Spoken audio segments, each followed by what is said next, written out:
रौतिन दाई वो एम रौतिन माता वो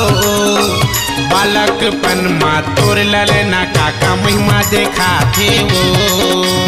बालकपन माँ तोर ललना काका महिमा देखा थे ना।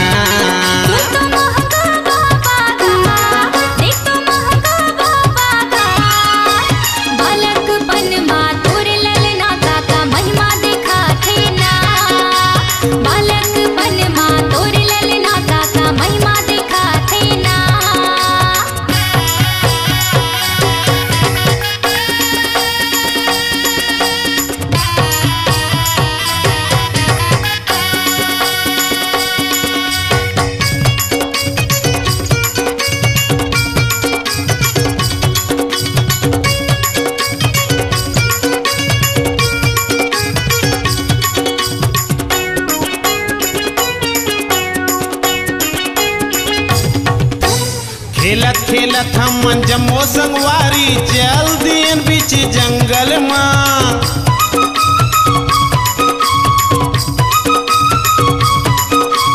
खेलत खेलत हम जम्मो संगवारी चल दियन बीच जंगल माँ कहाँ ले चाबी दुधारू ला सांप जहर भर गे वो करंग अंग माँ कहाँ ले चाबी दुधारू ला सांप जहर भर गे वो करंग अंग माँ कापिया के ध्यान में बैठे कापिया के ध्यान में बैठे का जब चपन मन मन माँ एम रौतिन दाई वो सुन तो महंगू बाबा गा उठ के बैठ के बालक बुधारू अचंभा हो गे ना उठ के बैठ के बालक बुधारू अचंभा हो गे ना।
बालकपन माँ तोर ललना काका महिमा देखा थे वो